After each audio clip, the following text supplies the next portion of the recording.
like maybe 4 or 5 miles. We're on the air, baby. We're on the air. All right. Well, it's a running show, you know. We non-stop here at Kids in Sports. The Rant Radio Network, Coach Mike is with you again this week, and are we going to have a lot of fun again today? Did we have fun last week or what, Alex? We sure did. I'll be honest with you. Did you ever imagine that golf would have been that much fun? I didn't. You know. I'll be honest. When I watched golf on the TV, I'm usually changing in about 10 minutes. But now, listening to the gentleman that we had on last week, I think I'm going to watch a couple hours. I might still have a hard time doing that, but he was definitely fun. Thanks for tuning in, everybody. We're right here in the Rant Radio Towers. If you're watching me on the internet, you can see our beautiful view we've got outside here. We need one of those, break the glass, bricks or something. We can there throw you back go. there. Break the windows. Now, as a coach, I have to give you some homework. You got to keep your grades up. So we got to see if you're qualified to listen to the show. So make sure you tune into the website at kidsinsports.com. That's KIDZ, N as in Nancy, sports.com. Or for those that are technically challenged, you can go to yourkidsandsports.com. Whoa, my throat is going. You might have to fill in today, Alex, because I might cough. My throat's a little dry this morning. We're looking in for a long show today. It's going to be tough. We're going to be. I'm fine. I always come through when I need to. Oh, I'll tell you. If you want to send me emails, it's Coach Mike at kidsinsports.com with a Z. And if you want to call the show, 855-969-RANT. That's 855-969-7268. We're definitely going to have some interesting conversation today. We're talking in my home turf of softball, and we got a big celebrity, local celebrity. I don't know, I bet he's pretty well known in the national scene, but we're going to get onto that. Lots of stuff going on. I found something that I didn't. Went to a friend's party this weekend, and he turned me on to some video called T-Bowie. You got to look that up. I'm still laughing about that. It was pretty good. It was genius. It was. Mike, it was Jimmy awesome. Fallon. I'm not a Jimmy Fallon guy because he's to the left of me by about 10 miles. But that was awesome. He was very talented. I'm curious if he wrote that or he had his writers do it, but it was really good. It was really good. I saw that last year, as a matter of fact. Yeah, it's a year old. It was the first one came out back 12. Yeah. And that's the first time I'd seen it. And I've talked to a few people that hadn't seen it either. And I said, you got to check this out. It was absolutely hilarious. But the big thing is this last couple of weeks has been lots of softball championships in almost every organization. That's going to be part of our topic of discussion today because there used to be 7, but I think it's probably expanded to about 10 organizations that are that are claimed to be some sort of governing a body of softball. And you've got it's a revolution. It's a revolution. I don't know what it is, and they're not going to get the big one. But we've got the man today, or at least one of the men. We got Bruce Sawyer here, who's the L.A. South Bay District Commissioner for ASA. And keep Alex up because he's always on me about my acronyms. That's the Amateur Softball Association. Bruce, welcome to Kids in Sports. Thank you, Mike. Thanks. Bruce, before we get to go into the stuff you do and what you're doing now, what was your youth sports experience? None. Really? Yeah, I never played any sports. Are you an artist, musician? No, I was in theater arts in high school. That's a sport. Yeah, so to speak. Usually chasing the women, huh? My wife is listening to this, I'm sure. So that's let's all right. be careful here. Right. Those were the old days. Yeah. But you were a DJ, you said. You had some radio experience. At our high school at North High in Torrance, we had our own radio station, KNHS, and we had a class in it. We had to go for licensing. We had to go down and take the test at the FCC, and they've dropped all that since. They grandfathered us in. But buried in some of my junk back home, I have a DJ license. So how did you end up working with ASA? My daughter got into playing softball. My son was in Little League, and a friend of ours talked us into signing her up for softball instead of baseball. Okay. And then she dragged me off to a board of directors meeting. She said, "Hey, why don't you come to the board of directors? They drink beer." Oh, it's sort of like a multi-level meeting out there. Okay. Yeah, so it was the very first year she was playing softball, and by the end of the night I was on the board of directors. It's amazing what a few pitchers of beer will get you to do. And it's home brewed. So that was about 20 years ago. Wow, well, Bruce, you and I are actually, mine was 23, well, a little later than that. She was born 23 years ago, but Same thing. I used to coach boys basketball a little bit. My first high school job was actually junior high. But other than that, I'd done boys club, and I did a little league at Southgate years ago. But I had a daughter, and it turns the whole thing around real quick. It did for me. I'd been involved in Little League with my son, and it's night and day between baseball and softball. I mean, it's a much faster paced game, and it got me excited. And I'd been on the Little League board for a while, but I did a couple years on the board of directors. Then I was president for North Torrance Girls Softball for 4 years, and I'm just finishing my 15th year as the district commissioner for LA South Bay. Wow. So, all volunteer. I know. Impressive. I for some reason, I thought you were more like, every time I'm talking to someone, thinking Ontario out that direction, and then I'm looking at your stuff and it says, wait a minute, LA said, did you move or something? though? But I guess you've always been right in here. Yeah, actually, in '98, the commissioner at that time, Steve Monson, had wanted to split off another district. We were part of the Central District with Mike Shuck. He was the district commissioner at that time, and Mike was helping me as a president. And we used to have an outlaw league, it was called. We weren't affiliated with anybody. We weren't Little League. We weren't ASA. And I went out and looked around and found ASA and found it to be the better organization for what we needed. And Mike ended up, they split off the Central District and created the LA South Bay District, which was the 7th district at that time. And they did it on contingent that I would come in as the district commissioner. So I went ahead and started it. We had 11 leagues then, and last year we had 25 leagues in the district. We've kind of grown. It's picked up a lot of the Bobby Sox leagues as time's gone on, and we're also picking up a lot of the little leagues are coming over to us. Now, is Bobby Sox still in business? There's a couple of leagues that I'm aware of. They were still big in Hawaii. They do a lot of the rec ball there in Hawaii, but then when the girls get serious, they go travel ball and they play ASA in Hawaii. There was La Mirada and I think it's Anaheim Hills are the only two Bobby Sox leagues that I'm aware of right now. So they used to be a big organization, but you know, they come and go. There was Miss Softball America. There was Ponytail Softball. Several of my leagues are still called Ponytail because they were part of... Well, we were in Downey Ponytail. Exactly. So that was actually another organization? Yep. Years ago, there was Ponytail Girls Softball in Southern California and Montebello Ponytail, a whole bunch of the leagues at that time. That's why they still have Ponytail in their name, is from that affiliation years and years ago. Wow. Okay. So Miss Softball America was big in the 70s. My old league, North Torrance, was part of Miss Softball America back, like I said, during the 70s.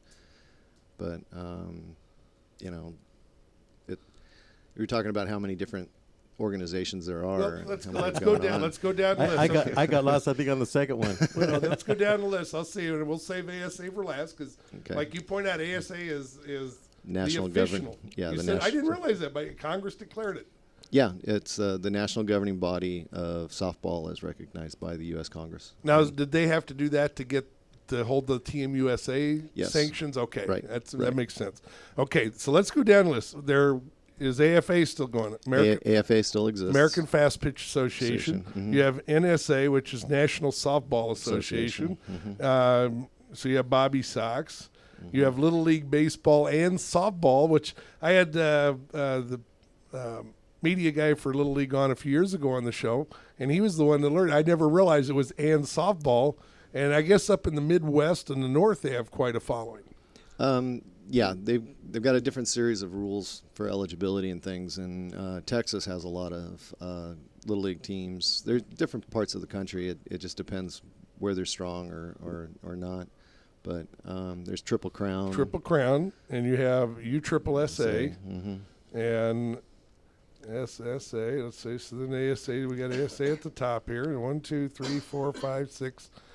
Excuse me. Bobby Sox, which is still, and what's the other? There's VTD.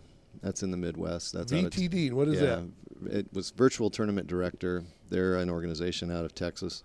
Oh, I think I saw that, but I thought it was just a website to help you keep your leagues organized or something. Started with that, but they have their own governing body that. Oh my does goodness! Something so mostly out of Texas though. Oh wow! And now the most recent we have Premier Girls Fast Pitch, mm-hmm. which is still primarily Southern California. Well, it's also travel ball, but mm-hmm. well, I know they're pulling in other teams, but I did see a post that they were talking about sanctioning leagues now. Heard rumors of that. Okay, so we'll so that's 1, 2, 3, 4, 5, 6, 7, 8, 9, governing body? Any more you can think of? I know there's got to be one more that we missed. Dixie, girls softball. Dixie. That's saw out of that. the South, Dixie. Okay. Now, are any of these, is a league allowed to have more than one affiliation, or they have to tie with one? It depends on the governing organization. By the way, there's pony girls softball too. Pony? Just like in the boys. Oh, okay. Is that number 11 now? Something like that. 1, 2, 3, 4, 5, 6, 7, 8, 9, 10, 11. Being the co-host of the show, I thought I was learning a lot about softball, but I just realized I know nothing. And we're not even into softball yet. We're not even in the second segment. We're not even into softball yet. We're just talking about who's running the show here. Yeah. And now, Bruce, from your experience and knowledge, how many of these organizations, were any of them around, which ones were around before ASA and which ones have sort of came about because somebody wasn't happy with ASA? Because I know that's happened, or leagues have switched for that or whatever. Well, obviously, Little League's been around for a long time. They've been around, right. And then some of the other organizations, Bobby Sox, ASA has grown in Southern California big time over the last. When did ASA start? I believe it's 1938 or something like that. That long. That's way back. Yeah. A lot of people just think, we're talking fast pitch, but you've got to remember that there's the whole slow pitch game, the modified pitch. There's national championships that ASA hosts from over 75, over 70, over 65. I mean, all these different age groups all the way down, and the classification and slow pitch. There's an over 75 national championship. Now, this is a youth. This is a youth show, so there's your second childhood. Wow, we need a whole we need a whole nother show on that one. Well, no, if you get going, you want more organizations now. If you're tucking in sloping, now you got SMAF, and there's another one. U-Trip's big in slow pitch, big time. Yeah, in Triple Crown. Oh, Triple Crown. Okay, I believe I couldn't say for sure. Well, Triple Crown, and U-Trip are, I guess, a little bit unique because they do basketball and they do lacrosse. They do different sports. So I think they're sort of filling a niche there. Good. We got a break now. We can take a break. We'll get to real softball after this message. Coach Mike here, Kids and Sports at the Rant Radio Network, and my co-host Alex Alanis. Just paving the road. Paving the road. We'll be back in a minute.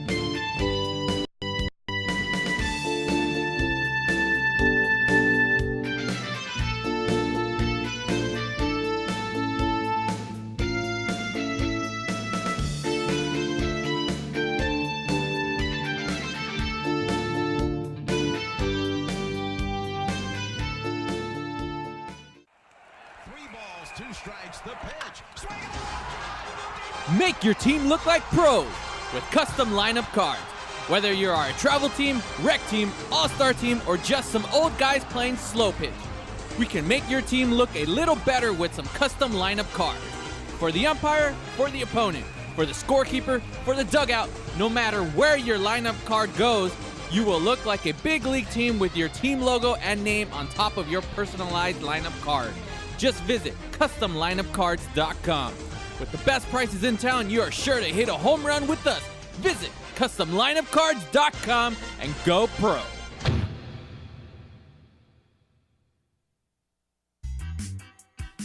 We are the Three Guys Rant with Arvin, Mike, and Phil. Coming to you on the Rant Radio Network every Monday from 6 to 8 p.m. Pacific Standard Time. You can call us at 855-69 The Three Guys. It's not the Three Guys. This is why you should turn in, because one has Tourette's. The other one's illiterate. You really should listen in. You never know what's going to happen. 855-69 3 Guys. G-U-Y-S and the number 3, not the. Faces for radio, voices for the deaf. Look forward to talking to you. Hey, I'm audio candy. I don't know about you guys.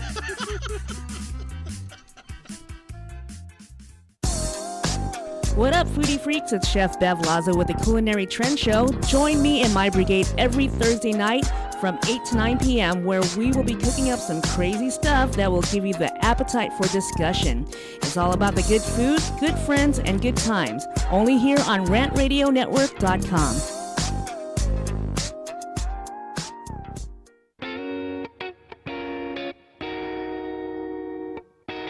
DM Narc Radio Show is now airing on the Rant Radio Network. You've heard the Three Guys Rant refer to us as the Clam Chowder Power Hour. Now we get to bring our New England humor over to Los Angeles. We'll be airing Friday at 2 p.m. Pacific, 5 Eastern, and we'll cover everything from local to national politics and news. Guess what? We're uncensored too. I'm Dave. Join me and Nick Friday on the Rant Radio Network. We're the Brothers Bear Podcast Live, and I'm your host, Sanj, and I'm always joined by Edgar, Carlos Madrano, and this is a show where we talk about comics, movies, TV, video games, stand-up, music, and many more geeky things. Catch us live on Rant Radio Network on Mondays from 7:30 to 8:30 p.m. That's another commercial in the bag.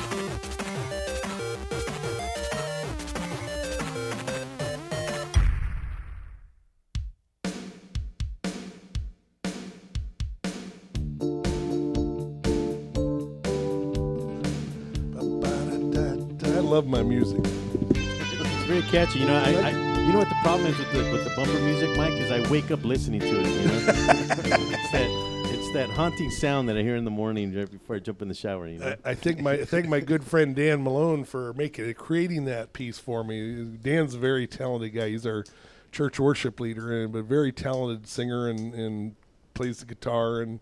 It's stuff. catchy. It is. It is catchy. It came out really good. Coach Mike back at you. Kids in Sports here on the Rant Radio Network. I forgot to tell you before the break, Alex, they can go out and get an app, Kids in Sports app on their cell phones. I got it. You got it? I have it on my phone. You got it. You can call the show from there. You can email me from there. You can watch last week's show from there. Everybody's doing everything on their phones now, so you got to have an app. And just go to the Google Play Store and search Kids in Sports, KIDZNSPORTS.com. Or I keep wanting to add the .com, so you don't need the .com. Just Kids in Sports, and get that and download that and share that with your friends. And who knows? Maybe I might put something on there, give away something. I try to give away money and nobody calls. Nobody called. Call the show. What was it? $1,000 gift card, Mike? Isn't that what you were supplying? Your real estate was supplying. 855-969-RANT. Let's not put down the sponsors, okay, Mike? Oh, all right. Well, I'm not putting you down. You got $1,000. I love you. I'll just point the finger. I guess. Just coming after you. Our guest today, Bruce Sawyer, LA South Bay District Commissioner for ASA. That's the Amateur Softball Association, the official governing body of softball.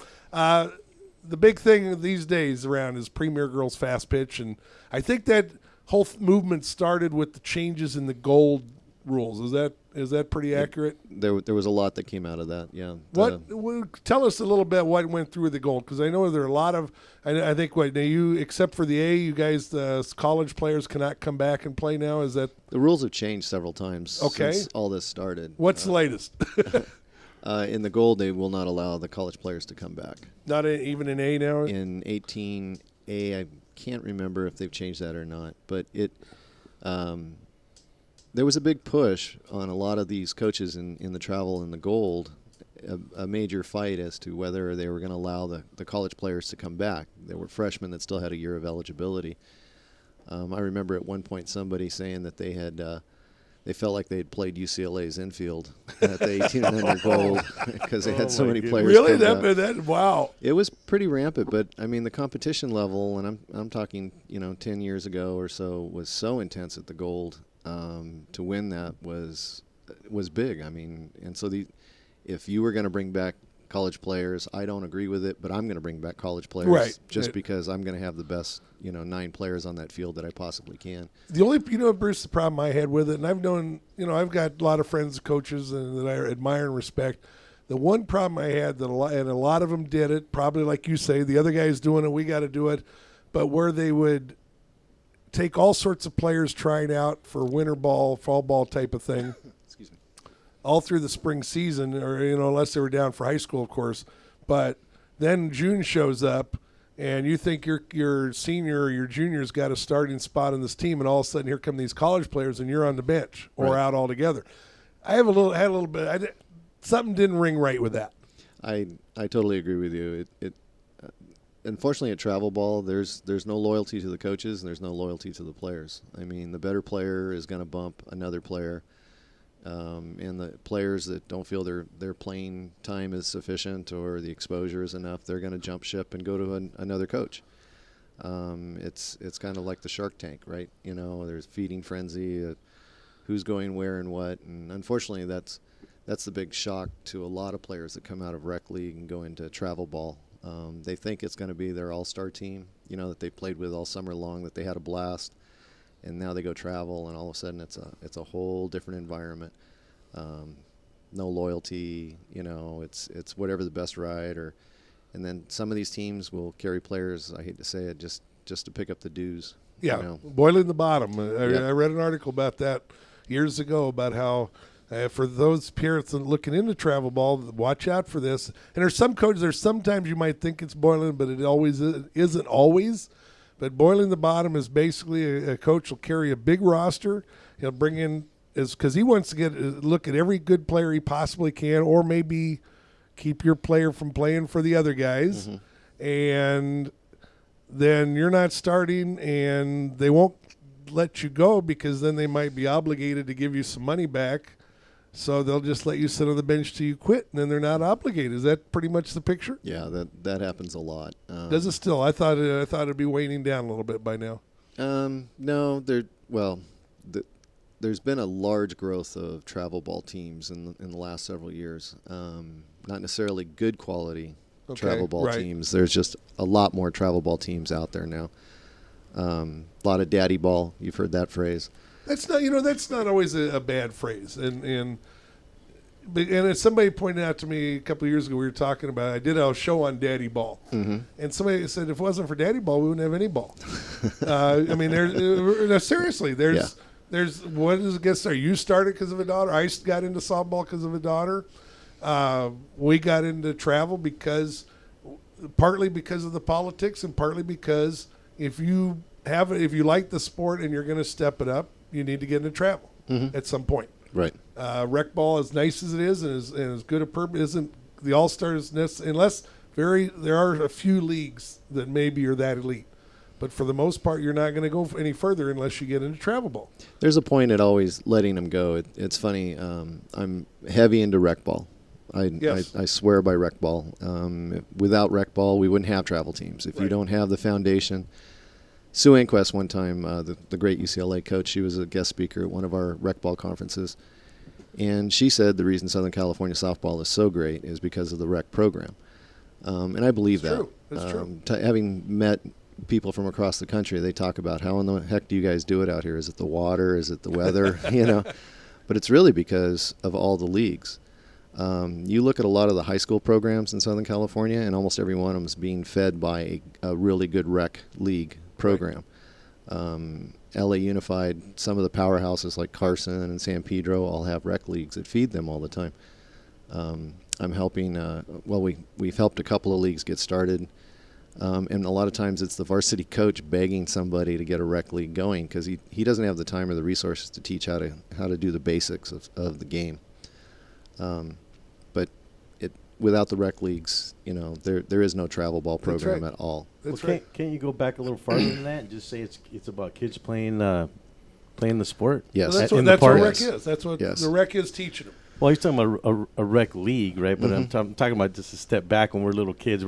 We just grab a stick and play ball in the park. You know? Oh yeah. That's kind of like that's a step back from that, but understandably, that's true about all sports. Mm-hmm. If you're not playing street football, if you're not playing wiffle ball on the Nerf, if you play Nerf ball or something. Yeah, with the rocks. I mean, but it all started. Now back to the goal a bit. One of the rules that I guess you changed too.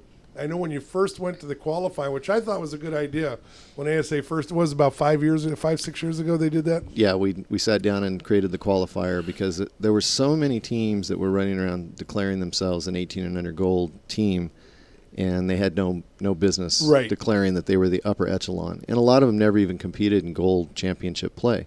Right. But there was a lot of recruitment ability coming out of being called a gold team. That's right.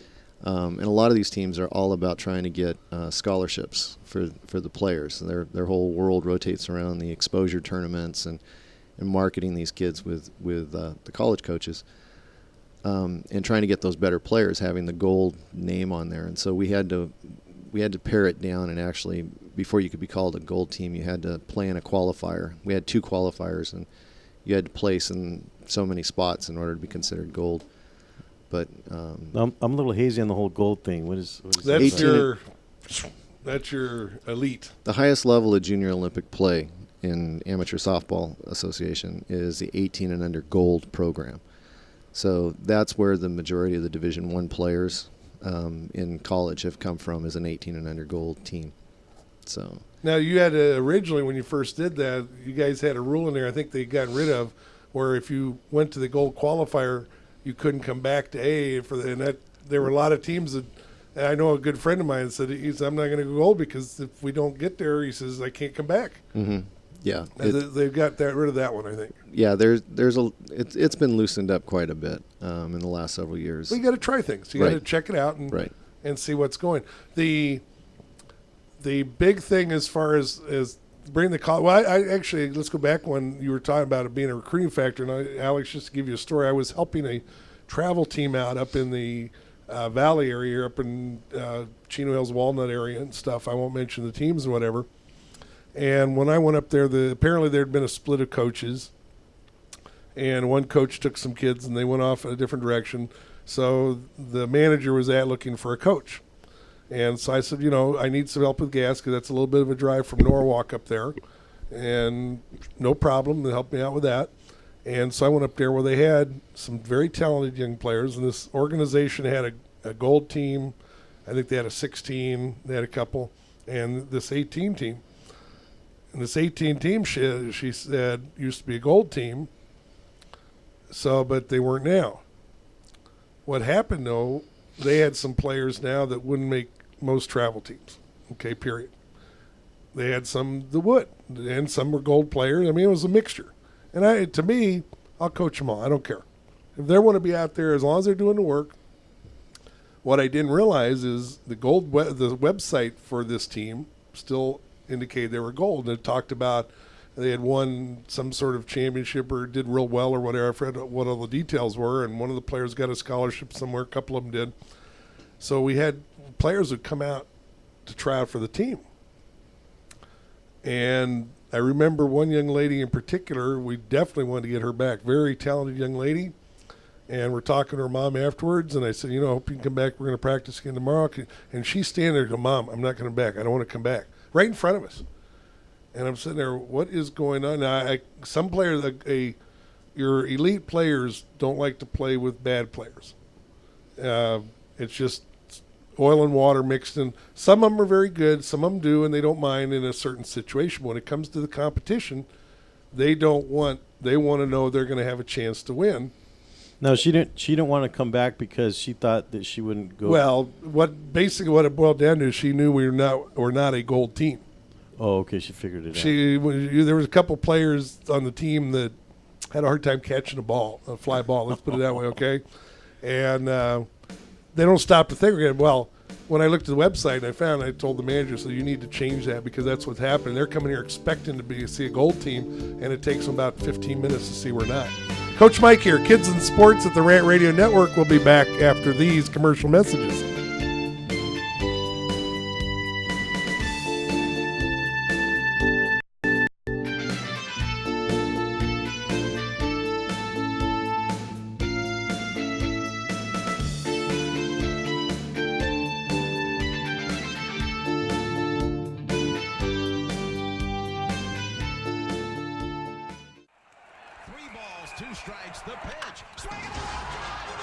Make your team look like pros with custom lineup cards.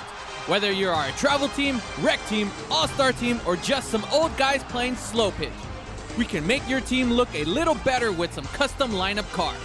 For the umpire, for the opponent, for the scorekeeper, for the dugout, no matter where your lineup card goes, you will look like a big league team with your team logo and name on top of your personalized lineup card.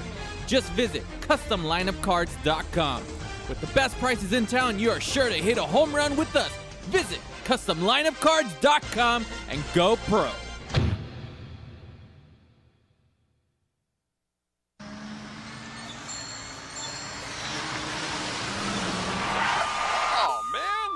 The tickets Ticketsurgeon.com. Reach us at 855-WIN-4-199. Did you get caught speeding, texting while driving, or doing anything else you weren't supposed to do? Give us a call. Don't miss work. Don't lose out on the money. Don't get any more points. What about your insurance? Let us fight for you. Ticketsurgeon.com at 855-WIN-4-199.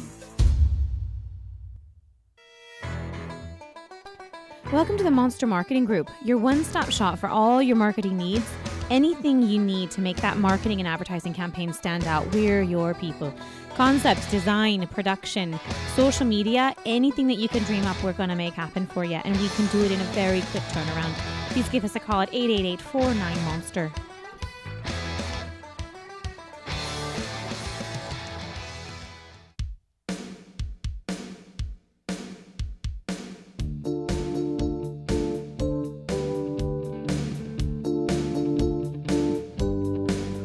Wow, that was quick. Phil realizes we have such a good show going on. He just says, we're going to cut out about a dozen commercials here. No, well, he's got to start throwing in the professional stuff. Yeah, come on. Jets number 3, come on. I don't know. I'm going to have a hard time with that one. Well, here, read it and weep. Okay, we got a list here. The boss here gave us this list about supposedly the most loyal team fans. Is this just NFL, Phil, or is this all sports? Just NFL. Just NFL. He's got to see. Oh, actually, we got Phil here. He's got his own mic. He's got his new mic in the booth there. Yeah, we're going to go with it's NFL, and the Cowboys are the greatest team in the world. Always have been. Ever since the cheerleaders. He's sucking up to you, Alex? Is that it? No. We discovered each other. When I met Phil, we talked about it. I pulled up. I used to have a Pontiac Sunfire, and what was on the license plate? A frame of the Dallas Cowboys. Oh, my goodness. And so Phil walks up and goes, "Is that your car?" And I said, "Yeah." And I was already waiting for Phil to start bagging on me because I was a Dallas fan. But he patted me on the back and said, "Good job," because he was also a Dallas fan. So, okay, so there's more of us out there. So if we need a favor from him, we know what we got to do. Okay, I got it. Bruce, are you a Dallas fan? You won't get any favors out of Phil. Okay. All right, we're back with our guest, Bruce Sawyer, L.A. South Bay District Commissioner for the ASA. Bruce and the Gold, I noticed PGF's been around now about 3 or 4 years, I think. Is it? Or approximately. This time is going, the older I get, the time goes by. So my daughter hasn't played for 4 years already. It's hard to believe. Well, 2 years since she pitched college, or JC. Mm-hmm. I noticed the first couple of years teams were doing both the ASA Nationals and PGF Nationals. This year, it didn't look like that was, when I was looking at the list, didn't look like that was happening so much. No, PGF is working hard at making sure the teams don't come play ASA. Are they putting a rule in that they can't, or is it a matter of scheduling, or a variety of things like that? And tactics. That they're playing. So, well, I'm hearing some politics there. There's a struggle between the leagues. Is that? Yeah, it was started by some of the Gold coaches that didn't agree with some of the policies that ASA had in place at the time, which in reality have changed. But they started their own organization, the Premier Girls Fast Pitch, and they're hosting their own national championship here in Southern California. Now, the majority of the big-time players come from Southern California. So for them, not having to travel to Georgia or Florida to go to a national championship, it was quite appealing to them to just stay here in Southern California. But a lot of those teams are heavy into the exposure tournaments where these teams will pay, $1,700, $2,000 to play in a tournament that the coaches are going to come to and look at the players to see who they're going to offer scholarships to and things like that. So it's a higher caliber of ball that in recruiting that they're pushing in the Premier organization. They're pushing. I don't know if it'll happen because depending who you talk to, there's the argument that money is the big part of it. With the showcases and stuff like that, they make some pretty. Your team pays. It always is. Well, your team pays $700, up to $600-700 to go to one of these showcases. It's closer to 2,000 now. What? 1,700. If you look at some of the showcases, they're like 1,500, 1,700 plus hotel fees, which you're. Oh my goodness! Required, plus hotel fees. Yeah, you're required to get like 8 rooms at a hotel or pay an $800 hotel fee. Do I get the continental breakfast for that too? I would hope. At least some donuts and stuff. Something, See, a lot of that now. where I would not have a problem with that, and I guess each one you have to look at on an individual basis. If they're using that money, which I understand some of them will use that money to cover the expenses of the college coaches to come out there. I don't know how many of those do that, but I guess there are some that do. I understand. If they're going to pay that, then I wouldn't have as big problem. And the reason I say that, the one team that my daughter was playing on several years ago, we went to a showcase. Oh, no, actually, it was the one I was coaching up at Wall. We went to a showcase, and they were spread out. There was part of it was the T-Winkle, part of it was Artesia Park, part of it was all over the place here. I mean, you know. And there were teams in Chino. The college coaches were in Chino. The college coaches, I guess they were using the main fields that were brand new at that time in Haina Beach. And so any college coach were there. And I guess there were several. I don't know how many, you know, but they were all at one field basically there. And that was one of the biggest complaints is there were a lot of people saying, hey, we were at this field that we didn't see any college coach. Now, you won't necessarily always know they're there because they don't always come out and say, hey, I'm from ASU or I'm from UCLA or whatever. They're blending in. They don't want the right. They don't want everybody because everybody will mob. Well, no, the parents will mob them. Well, exactly. Parents will mob. Oh, look at my kid. You know, look at oh man, great. You know, slip them a few bucks. You know, yeah, whatever it takes. Parents turn into paparazzi real quick. You know, and so, but if they are doing that, then I don't have as big of a problem with it because that's part of the purpose of why you're doing it. So, it's become rampant though. There's so many people that just have visions of playing at the college level. Sue Inquest, once again, the former UCLA coach, she once shared with me that it's about 1% of all the players that play varsity softball will play for a Division I school. 1%. Yeah. Now, in Southern California, people will say that's not true, but that's because we have a lot of players. We look at here in Southern California, right? Yeah, compared to other parts of the country. You know, nobody comes from Wyoming, right? I mean, right. They're not. Do they have softball in Wyoming? I don't know. Yes, they do. Yes, they do. Well, let's not discriminate, Coach Mike. Well, no, some of it's weather. I had a player when I was coaching Newport Harbor. One of my players went to a D3, went to RPI, which I never knew what that was. It was Rensselaer Polytechnic Institute, an engineering school. I would have never been able to pronounce it before, but she went to Rensselaer and she played ball there. And their first 3 months of practice was in the gym because of the snow. They had to wait for the snow to melt. I remember when I was a kid growing up, growing up in Tempe, being a big ASU fan. ASU and SC were the two powers in baseball. Why? Because of the weather. And 65, 67, 69, ASU won the national title. If they didn't win, it was usually SC. I think maybe Texas would creep in there. But it was about the weather. And I remember you look back at the schedule, and ASU and Arizona, they were in the Western Athletic Conference back then, they would have 30 games under their belt before Colorado State and Utah and BYU. They couldn't even play. Now, why you wouldn't take those schools? Why those schools wouldn't say, let me schedule some games in Arizona, California, Florida, and let's get playing here. Right. But they never did for some reason. It was weird. So probably just the cost, you know, and everything else. And they are supposed to be going to school. Yeah. You know? What's that? Yeah. Yeah, the sports secondary to all that. Now, you know, the second show I did this since I moved over to Rant here, we had VJ Stanley. I don't know if you've ever seen it. He wrote a book that stopped the tsunami of youth sports. And that was his big thing. He brought the 1% in all sports across the board, and these are NCAA numbers, about 1% of all high school seniors will get a college scholarship, athletic scholarship. Right. So, you know, and parents often overlook that. Again, California, I think our numbers probably are a little higher because we have so much softball here and other sports too. Mm-hmm. But it is still very minute. It's funny because, you know, we've been talking so much about the travel ball in the show so far, but majority of the players in Southern California are not playing travel ball. They're playing for their leagues and have no desire to go play travel ball. And, you know, it's providing those opportunities to so many more people. You know, the national championships we just hosted, the 16 and under B, and on our B state, we up at Lancaster, we had 147 teams up there. And for some of those kids, that's the biggest sporting event they're ever going to participate in. Yeah. You know, they made an all-star team out of Downey, Norwalk. Bruce is the guy that called in when we had the Norwalk girls in here.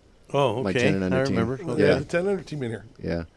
But for those girls, I mean, being able to go out and play, back to your point, you know, hey, you're playing for the fun of it. Oh my gosh, what a concept! Yeah, What a concept. Go figure. Yeah, you know, so few are going to get that college scholarship, and very few are ever going to make a living in softball. Right. You know, trying to keep up the grades and looking for other opportunities. I can't tell you the number of stories of great players that I've seen come through, go on to travel, go to college, and drop out. Just, you know, we had one sheer right here. burnout.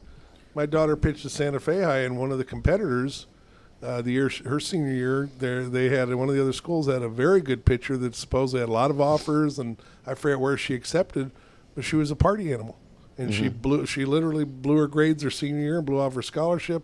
I heard another story. My daughter back in 12 and under, we went down to play for a team in San Pedro, and we're at the fields under the tank where they paint the pumpkin, you know, and. Softball ink, they call that. Softball ink, okay. Yeah. But the down from the pistol range. We were down. Well, they had another name. It was Gaffey and I am there. Yeah. But anyway, there was a dad there giving lessons to his younger daughter pitching. I don't know his name. I never met the guy. But our coach told me he had an older daughter that was a great softball player, had a lot of offers and everything, and she was a pitcher. And Dad, I guess, would drag her out there, you know. She graduated from high school. She did not accept any offer. She said, Dad, I'm sick of softball. I don't want to see another softball as long as I live type of thing. And I told my daughter that. I said, don't ever do that to me. If you don't want to play, you come and tell us, hey, I want to go do something else. And we'll respect that, you know. Yeah, as opposed to burnout. As opposed to because some of these parents, you know, there's a difference. Do you let your kids have an input in what they're doing or not? And I'm sure you've seen quite a few where the parents might be dragging. You got some parents that drag them to the field, and you got others that drop them off and expect a babysitter. Oh yeah, exactly. They're not there other than, hey, it's something for the kid to get him out of my hair. But instilling that love of the game in the kids. I mean, the good coaches are the ones that are getting the kids motivated because they want to play the game. There's once they fall in love with it. Some of the Olympic athletes, I've known a lot of them. Have all said, you know, it wasn't necessarily their ability. There's just as talented other players, but for them it was that passion, that love of the game, that they wanted to play the game that bad, that made them work that much harder. You know, the two players could have been equal. There's a young lady, Susie Parra, that is a pitching coach. I know Susie, yeah. Okay, well, Susie's claim to fame is she's the reason that Leah Amico has 2 gold medals. Because when they went to ASU, Leah tells a story too. Susie went to that other school. She didn't go to ASU. Arizona. Yeah. So sorry. My 2 favorite teams are ASU and whoever plays against Arizona. Kind of like UCLA and SC around here, right? But Leah had been a pitcher all the way through travel ball. Oh, really? Yeah, she pitched in her league, and then when she made All-Stars, and then travel ball, and then when she got to Arizona, Susie was the pitcher, and Mike turned around and put Leah in the outfield. And not a bad place, and she ended up with 2 gold medals out of it playing the outfield. Oh, I actually used to take my daughter to one of Susie's teammates, to Kerry Dolan, for a while for pitching. We'll beg on Arizona. We'll talk about it when we come back. Coach Mike here, Kids in Sports, Rant Radio Network. We'll be back.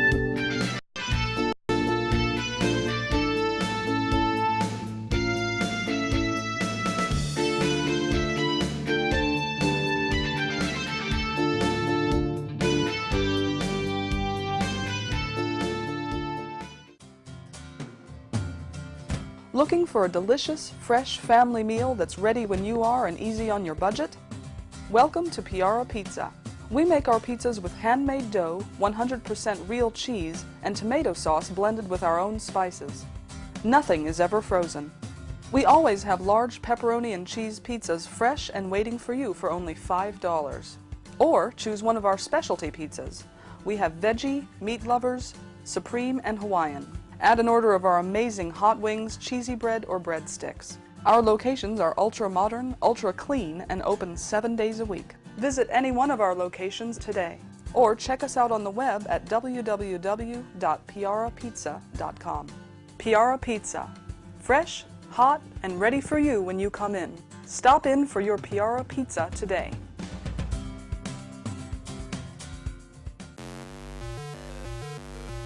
We're the Brothers Bear Podcast Live, and I'm your host, Sanch, and I'm always joined by Edgar. Carlos Medrano, and this is a show where we talk about comics, movies, TV, video games, stand-up, music, and many more geeky things. Catch us live on Rant Radio Network on Mondays from 7:30 to 8:30 p.m. That's another commercial in the bag.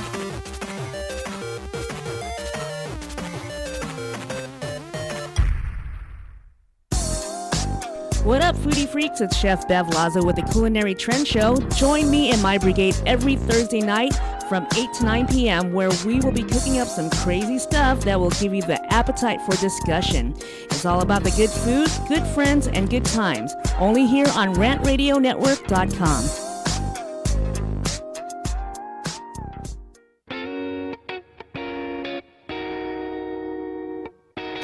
DM Narc Radio Show is now airing on the Rant Radio Network. You've heard the three guys Rant refer to us as the Clam Chowder Power Hour.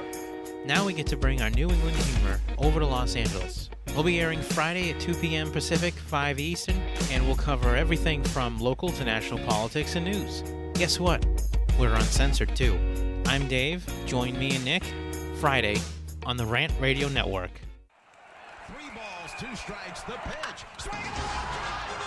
Make your team look like pros with custom lineup cards. Whether you are a travel team, rec team, all-star team, or just some old guys playing slow pitch, we can make your team look a little better with some custom lineup cards. For the umpire, for the opponent, for the scorekeeper, for the dugout, no matter where your lineup card goes, you will look like a big league team with your team logo and name on top of your personalized lineup card. Just visit CustomLineupCards.com. With the best prices in town, you are sure to hit a home run with us. Visit CustomLineupCards.com and go pro.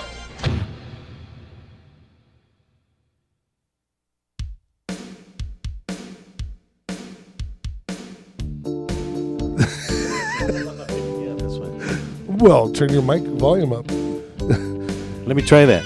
Coach Mike, Kids in Sports, my co-host Alex Alanis and Bruce Sawyer, the L.A. South Bay District Commissioner for the ASA. We were talking about passion before, and I had the opportunity to meet one Olympic player because her dad was one of my daughter's coaches at Santa Fe High. Is there anybody more passionate or crazy about the game than Laura Berg? Oh, wow. Laura, what a nut.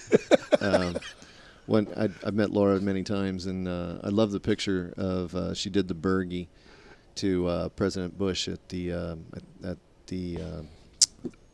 Beijing Olympics, and Bergie she would walk over to the chalk line and put her hand on it and load up the chalk and then walk up and give you a pat on the back and put her handprint. and she was famous for doing that to people.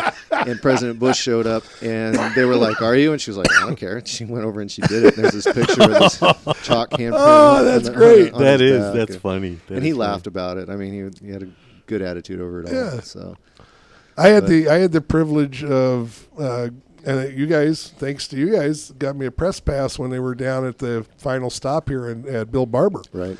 And I was sort of my rookie radio guy. These people I was working with before, they gave me this high-priced recording equipment and everything, and I got to interview Jenny Finch and Mike Candrea. And in both cases, this wasn't your typical recording thing where you have one button you push. It had 2 or 3 buttons, and I went through a whole interview with Jenny.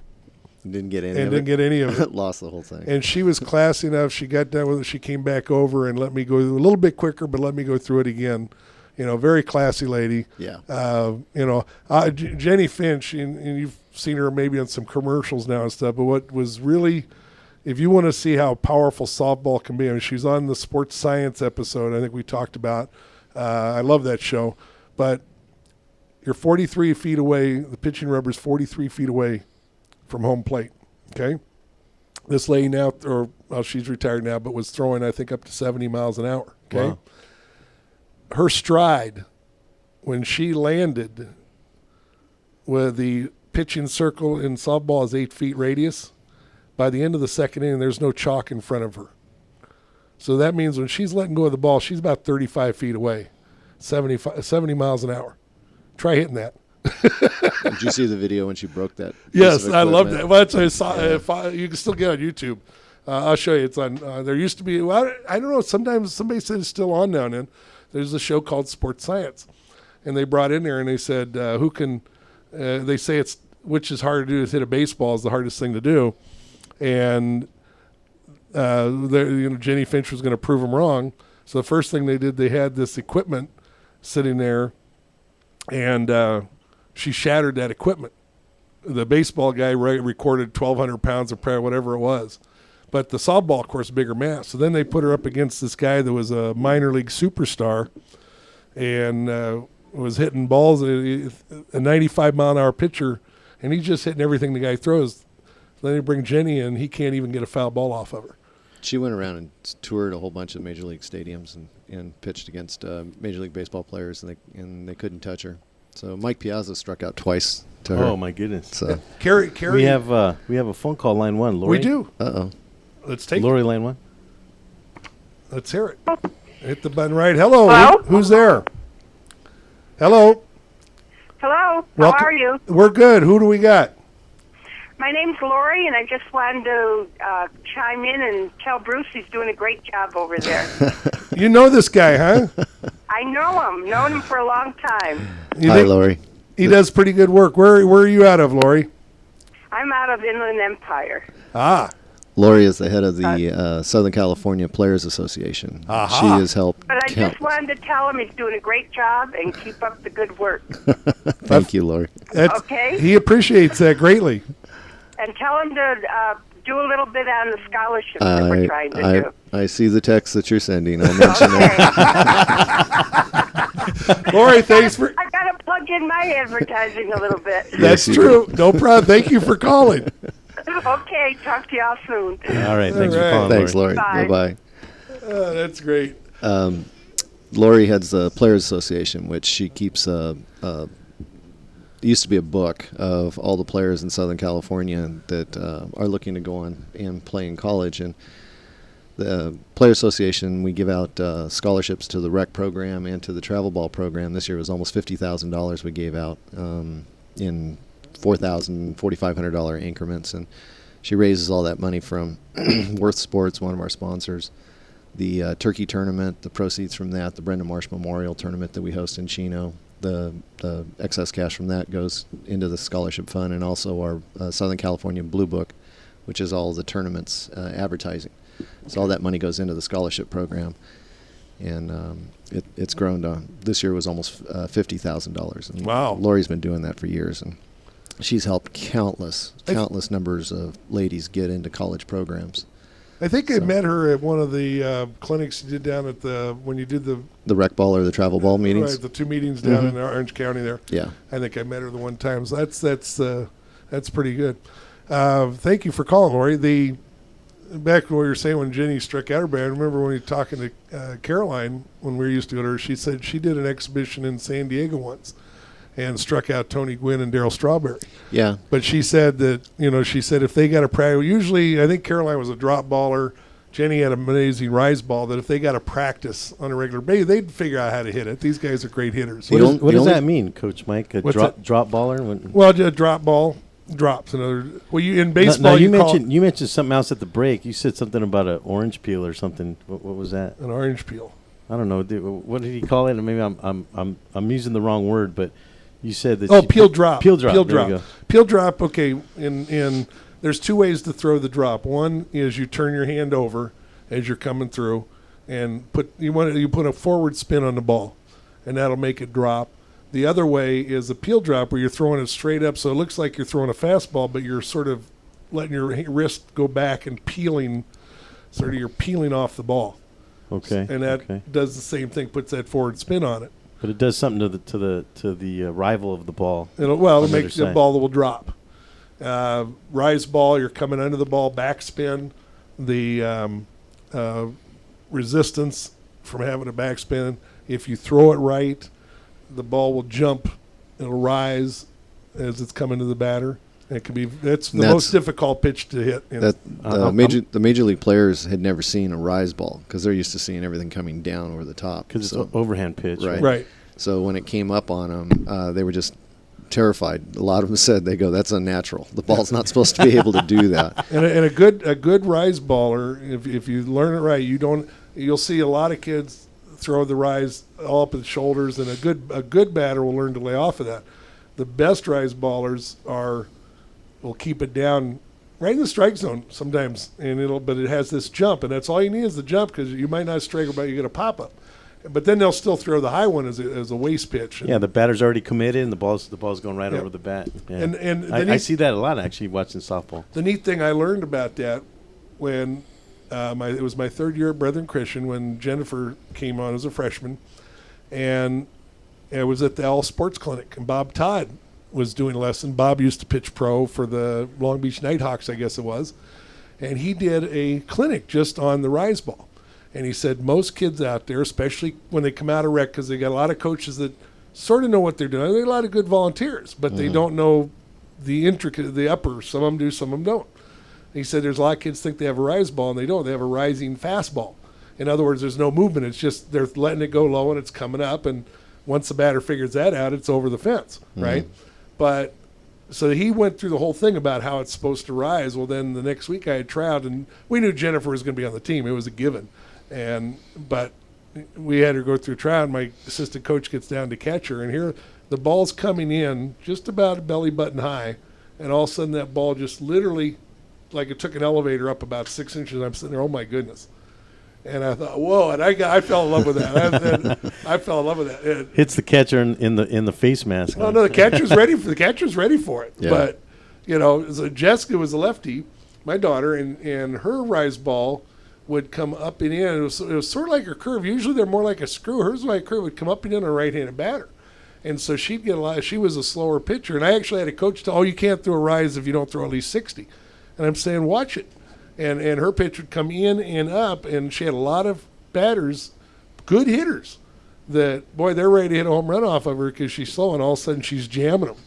But if she didn't get the spin on it, then that ball would take a ride.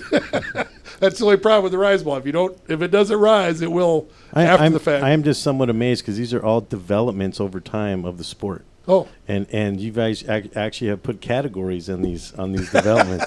Oh yeah, that's all amazing stuff. I heard there's some amazing stories in softball. And who is the one that went to? Was it Gar? Was that Michelle Granger? Michelle Smith. Michelle Smith. Well, played in Japan.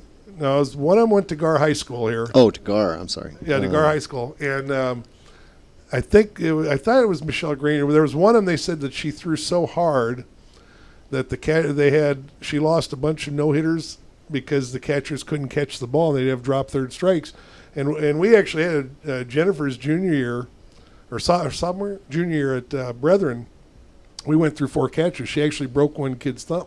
Wow. The ball hit right here, had a stress fracture, but she threw 3 no hitters that year and lost 2 of them because of drop third strikes, because they'd get on and they'd get around, and she's pitching a great game, but you get the better pitchers like that, they can be awful tough. Do you see time for a bitter mitt? I think. Well, did you see was it the Yankee Red Sox game the other night? The umpire took it in the throat protector. The Yankee catcher just missed it, and the umpire, boy, he hit her. He backs away. He's almost choking. He goes, "That was ball forward." He still did his job. They were laughing about it. Yeah, and all the players are kind of holding their breath. Going, oh yeah. It's about time the ump gets hit. And if you hit with a softball, though, I mean that softball is hard. That softball, and it's a bigger mass. That's an oxymoron, I think, isn't it, Coach Mike? The softball is hard. It's hard. I mean, they are hard. Don't get me wrong. What's the how's that phrase going? It's metaphoric. If softball was easy, we'd call it baseball or football. Yeah, boys could play it. You were talking about the B champion. Let's go back a little bit. They were talking about the B divisions, which is your rec league all stars, and there's actually a C division too, right? Right. We started that here in Southern California. It sounds like we're going to a commercial. We got to take a break, so we'll talk about that. We come back. We're done with an hour already. We have so much fun here. Kids and Sports on the Rant Radio Network. We'll be back.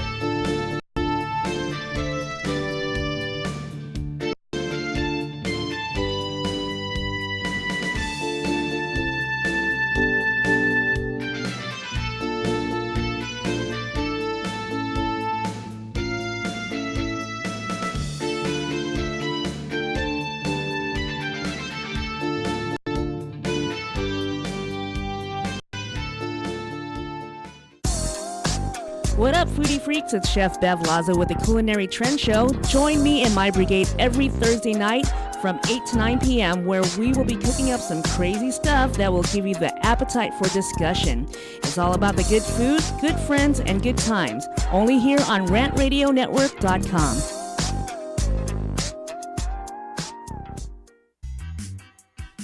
We are the Three Guys Rant. With Arvin, Mike, and Phil. Coming to you on the Rant Radio Network every Monday from 6 to 8 p.m. Pacific Standard Time. You can call us at 855-69-THE-3-GUYS. It's not the Three Guys. This is why you should turn in, because one has Tourette's, the other one's illiterate. You really should listen in. You never know what's going to happen. 855-693-GUYS, G-U-Y-S, and the number 3, not the.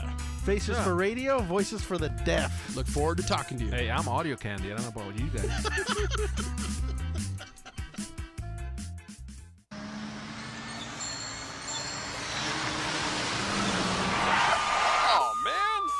TheTicketSurgeon.com. Reach us at 855-WIN-4-199. Did you get caught speeding, texting while driving, or doing anything else you weren't supposed to do? Give us a call. Don't miss work. Don't lose out on the money. Don't get any more points. What about your insurance? Let us fight for you. TheTicketSurgeon.com at 855-WIN-4-199. 3 balls, 2 strikes, the pitch. Make your team look like pros with custom lineup cards. Whether you are a travel team, rec team, all-star team, or just some old guys playing slow pitch, we can make your team look a little better with some custom lineup cards. For the umpire, for the opponent, for the scorekeeper, for the dugout, no matter where your lineup card goes, you will look like a big league team with your team logo and name on top of your personalized lineup card. Just visit CustomLineupCards.com. With the best prices in town, you are sure to hit a home run with us. Visit CustomLineupCards.com and go pro.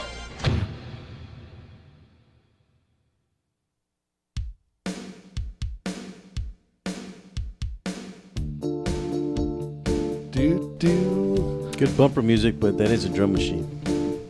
It's a drum machine. Well, I'm a drummer. You know, it's now, how would you know the difference?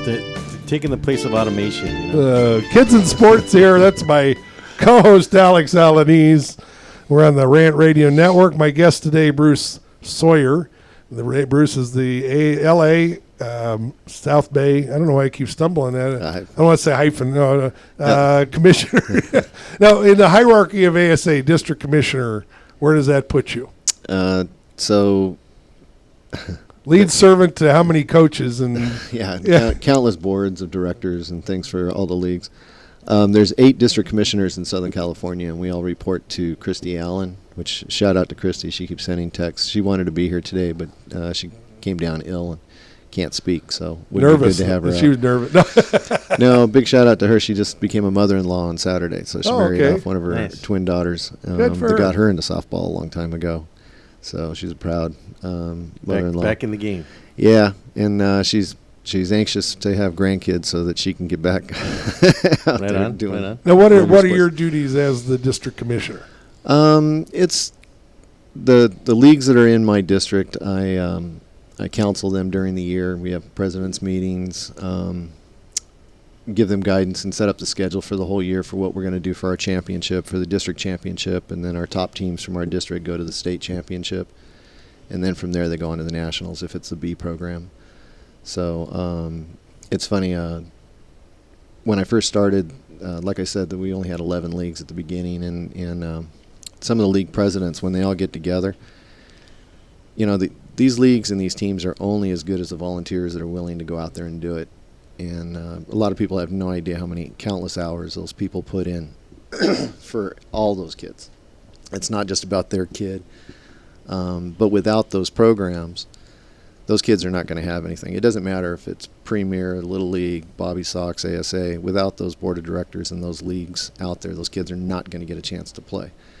I think registration was over 60,000 in Southern California for us last year, approximately something like that. And it's because of all those leagues. When they all come together at my president's meetings, it's like a brotherhood and sisterhood of people coming together because they all have the same path that they're trying to go down. They're trying to provide opportunities for these girls to play.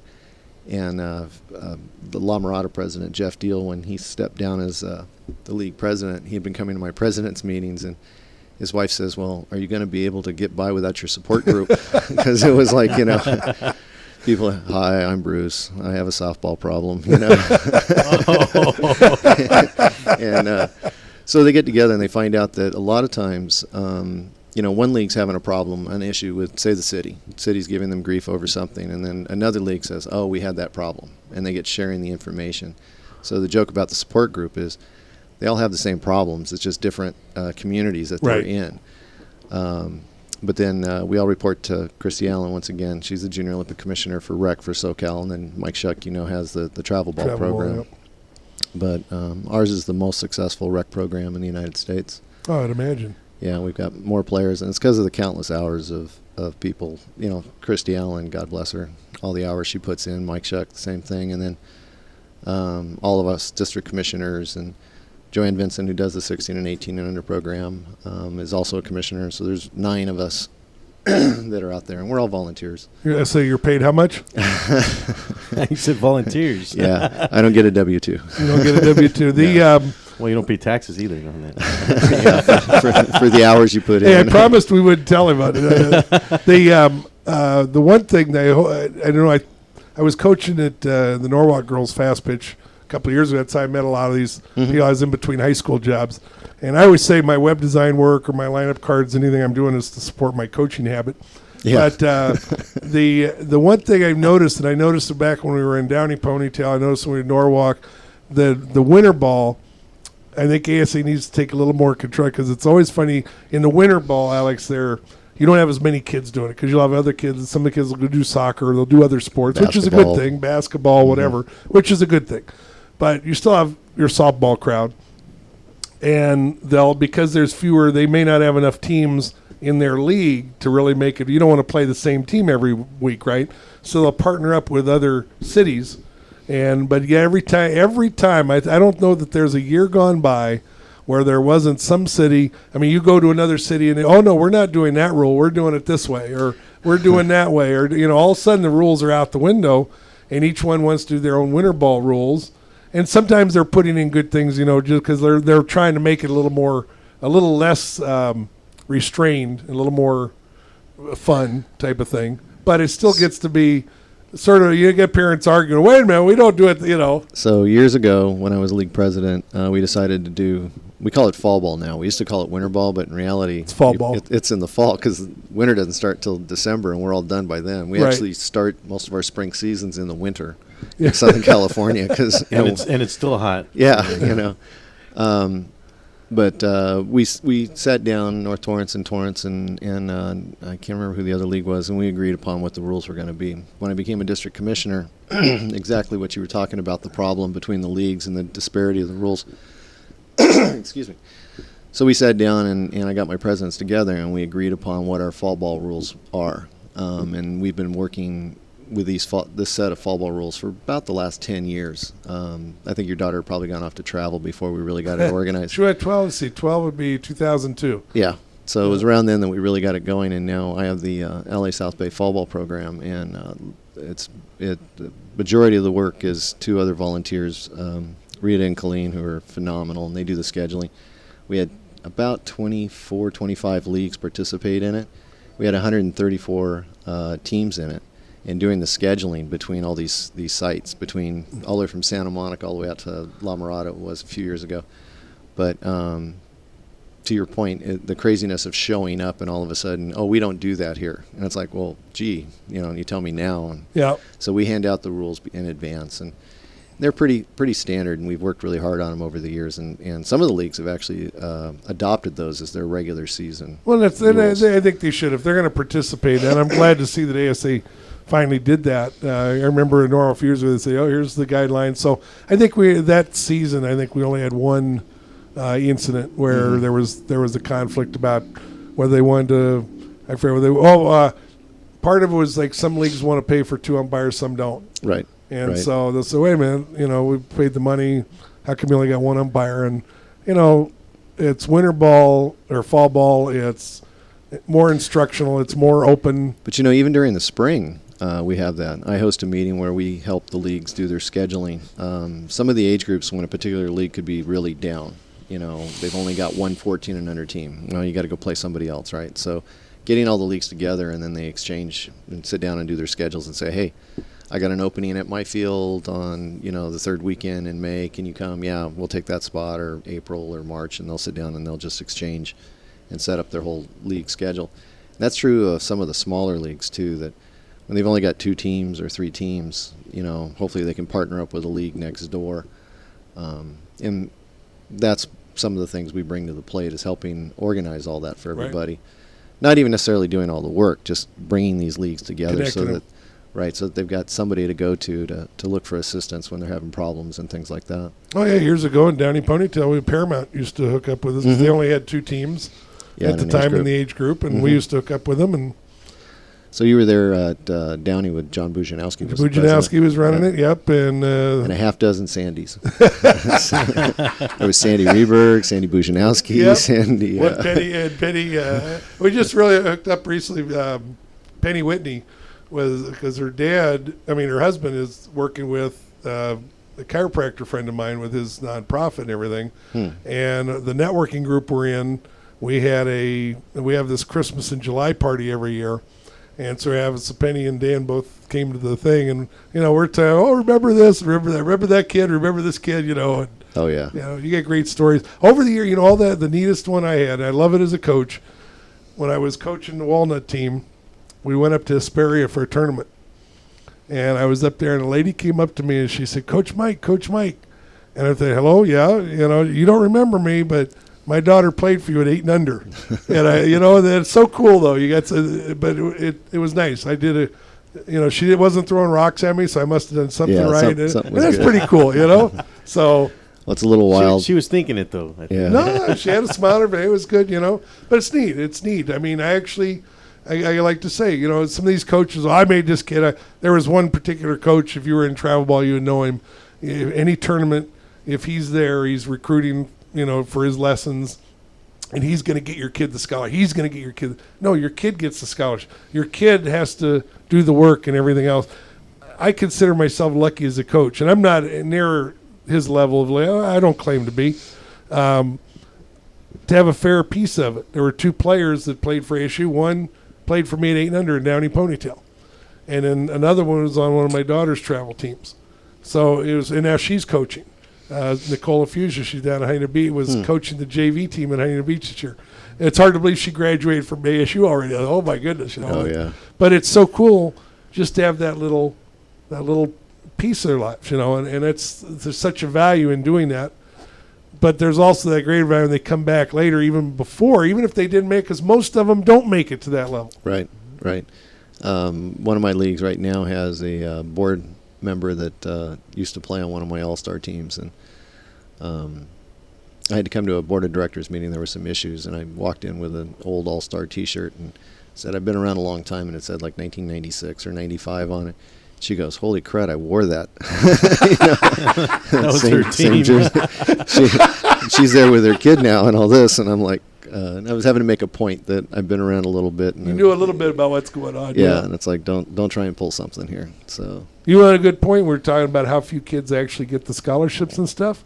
Here's one for you. Tell me, how many players can you name in Major League Baseball right now that played in the Little League World Series?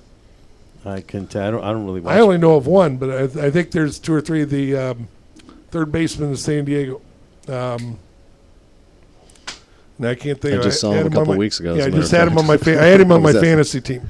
I think he played in the Little League World Series, and I think I heard that there was one other, but there's very few. So there's a big point. Little League World Series is 14-year-olds. Mm-hmm. So you would think that, like ASA, that some of these kids are getting, but they don't. Where'd they go? But, if they learn from their team's hard work in trying to earn something, trying to earn a spot on an all-star team, aspire to something, it started at some point. They're going to carry that forward, hopefully. It might pay off dividends somewhere else. Yep. Got to take one of those commercial breaks. Coach Mike here on the Rant Radio Network.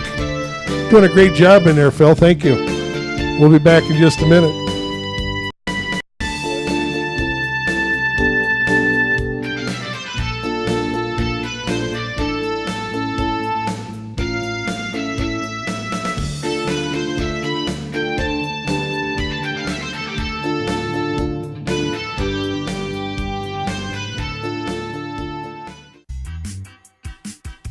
are the Three Guys Rant with Arvin, Mike, and Phil. Coming to you on the Rant Radio Network every Monday from 6 to 8 p.m. Pacific Standard Time. You can call us at 855-69-THE-3-GUYS. It's not the Three Guys. This is why you should turn in, because one has Tourette's, the other one's illiterate. You really should listen in. You never know what's going to happen. 855-69-3-GUYS, G-U-Y-S, and the number 3, not the. Faces for radio, voices for the deaf. Look forward to talking to you. Hey, I'm audio candy. I don't know about you guys.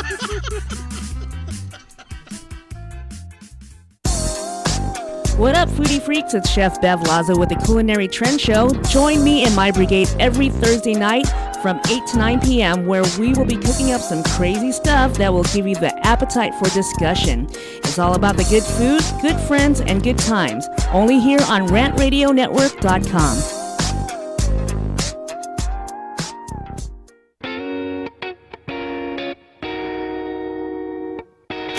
DM Narc Radio Show is now airing on the Rant Radio Network. You've heard the Three Guys Rant refer to us as the Clam Chowder Power Hour.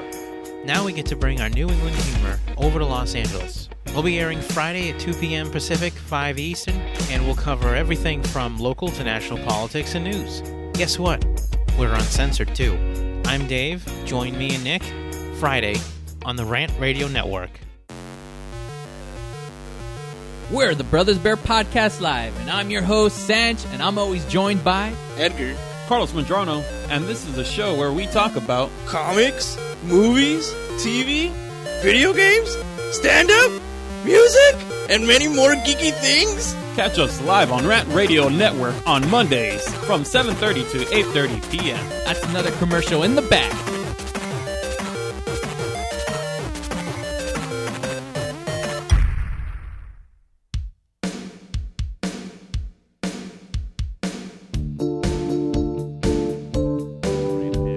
No umpires union in rec. That's too bad. They sound like large organizations. You know. They are. Hey, don't give them any ideas. We got enough. Coach Mike here, Kids in Sports of the Rant Radio Network. We were just talking offline about umpires, and you know, every now and then, if it wasn't seeing that guy get hit the other day, I don't want to get hurt. But there's always a need for umpires, and travel ball umpire makes some pretty good money these days. I knew somebody that did a premier tournament, 3 weeks ago or whenever they did it, and he got $50 a game. So even the friendlies, you're getting 30, 25, 30 sometimes. Usually 35 to 45. Yep. Depending on who, what, and where. So the high school umps, you're getting $50 or $60. Now, does that have anything to do with the calls that they make? You should be ashamed. You don't want to say that to an umpire. No, of course not. When you're finishing up a tournament, I have an old joke that I tell my umpires is, remember, I'm your tournament director and I'm signing your checks. I pay you to call outs. I need that. As a tournament director, I don't care who wins this thing. I just need it over, because usually by the last day I'm so exhausted and everything else. It's like, finish this tournament. And you bring up a good point, though, even though in jest, but one of the big issues I know for years ago, it looks like a lot of tournaments and leagues have gotten rid of the drop dead rule for the most part and gone to no new inning. I hate drop dead. Yeah. But they did it to make more money, most people would say, because they want to get more teams in the tournament and get more games in. Yeah, when you see some of these tournaments, you know, over 100 teams is crazy, the number of fields you need and the logistics involved and everything going on. Finding enough umpires, enough fields, you know, housing situations possibly. But some of these organizations don't care. You know, we used to joke that, I won't name which organization, in order to play in their national championship, to qualify, your check had to clear. So that's true about everything, I think. Well, it can be for some of these organizations. Some of these people make their livelihood on it. You know, I work at Raytheon, a defense contractor. That's what pays my mortgage and put my kids through college and everything. And a lot of these guys out there are not volunteering their time like this. They're not in it because they really care about the girls and the sport. They're in it because they make money. Yeah, and that's what it amounts to. So different motives for each of us. You know, well, and I say there's nothing wrong with that, but you know, be upfront. Just say, hey, I wanted to, and I guess we all find out. I found out in a different venue, not so much in softball, but I found out in other venues. There's some people that they see how much money a certain coach is making Mhm. for whatever, and they try to do it, or they'll try to do their own tournament and everything, and all of a sudden they find out it's not so easy. No. And I know two coaches that you don't see around much anymore. One in particular that was very known in travel serve because apparently he tried to do a tournament a few years back, and for whatever reason couldn't pull it off, didn't get enough teams, whatever, and I guess his teams haven't been around lately, and I know a few coaches that they didn't get a check back from him. So, and I have not seen his teams around. So, I'm sure there's a few people who like to say, hi, how are you doing? Oh yeah, You yeah. know? Looking for that $800 check that they never got back, or the $1,000, or whatever it is. But yeah, but I think, some of the ones that make the money, I think their heart's in it too. But they're going to say, if I'm going to do it, I'm going to Yeah. get paid for it. I don't, that's cool. I think one of the good things, high school, that the Southern section got rid of the association rule, because I think that allows for the high schools to get better coaches in. Because if a coach had to choose between high school and travel, he's got to go to travel if he wants Right. to make money. Right. And, playing for some of these travel teams can be quite expensive. Yes. They're not all getting free rides. There's a few teams that you can play for them, and they have enough fundraisers, so to speak, that they're not. They're sponsored. Yeah. But for some of these high school players, this year we saw an interesting growth in our 16 and 18 and under program of high school coaches actually bringing a team in and playing b-ball Right. with us. Oh, B. Yeah, I know. they didn't go travel, because what's travel pretty much become? Friendlies, exposure tournaments, and a national championship. Sure. So if you don't have the resources, and when I say resources, knowing other people to get into schedule friendlies, the exposure tournaments, where are you going to come up with a couple of $1,000 minimum? And if you're going to go to Colorado or something, what are the expenses Right. of going there? Well, one of the coaches said was he's got several players, maybe they're playing multiple sports, can't do travel, and they actually entered. And this one coach said he loved the competition because they played in some invitationals, they played in our district, they played in the state, and then they ended up playing in the national down in San Diego. He says these girls were out there playing to win. You go to friendlies, they stop the game in the middle so that they can coach and do their things. And at the showcase tournaments, all they're doing is showcasing that particular player for that particular coach. They don't even hand out trophies. They're not playing for anything. They're just there to play a few games. Well, Bobby Simpson wrote a real neat one on his blog. I get his newsletter, and he wrote a neat article a couple months ago about the showcases, and he says, he understands why they're out there, but he says that what is this the attitude we want of the players, because now you're making it about me and not about, we've gone through all this effort to make it about team, but now we're saying, now it's about me. Cindy Bristow did a couple articles on that. It's the loss of a team. Everybody, it's all about my kid and their scholarship with some school. And there's a misperception that there's some people believe there's full rides everywhere. And I cannot tell you how many people I've known through the years that have said, oh, my daughter got a full ride. Oh, really? Tuition, room and board, books. No, she got her tuition. It's a private school on the East Coast. Okay, so then you're going to have to pay for room and board. How much is that? And he was telling me, like $8,000 a semester. And then books, another couple thousand. Because she was playing on the team, he had to kick in money towards the team. And then, he wanted to go see her, so he's flying to the East Coast. And I'm like, where was this free ride thing come? You're kicking in $50,000 a year to go watch your kid play softball. Now, granted, it's wonderful she's playing for a team and everything. If that was her passion. I understand that she quit her senior year, and he had to pay for her tuition for the last year. And then she lives on the East Coast now, and when he wants to go see his grandkids, he's flying to the East Coast and everything. So, So much for the free ride. Yeah, so still trying to figure where that free ride thing came in. And I do know of one a player that used to play with my daughter and against her in high school, and had gotten a ride to Michigan State. And originally it was a 50% or 49%, I guess. But then the story I heard is that she walked in like the first week, the coach called her into the office and said, guess what? Somebody gave up their money. You get a full ride now. Oh, sweet. So there are some out there, but like VJ said when he was here a few weeks, a couple months ago, there's very few, and especially softball, most of them are in between. Well, and the women's sports just don't have the money behind them like football. Like football. We won't mention any sports, but like football. Yeah. Like football. Well, soccer's become very popular in women's sports. Still no money. But there's still no money. Because Coach Mike and I have this conversation. There's one women's team that's won 2 World Cups. That's in soccer. that's true. 2000s. Yeah. How many World Cups has softball won? I think we have more than All two, of don't we? them. Yeah. You know, just about. Yeah, U.S. has always done well in softball. So We bring that up. What's going on with the Olympics? Are we going to get back in there? we merged with baseball to try and do one effort. They had tried to keep the two sports separate, but there was too much animosity, too many issues. I mean, they're hoping at the next election, because we're down to, squash, wrestling, and poker, and yeah, baseball, softball, chess. No, there's people trying to get bowling and poker in the Olympics. They've been for a dozen years now. Yeah. I thought, are you out of your mind? I love both of those. I used to bowl. I like playing poker. They don't belong in the Olympics.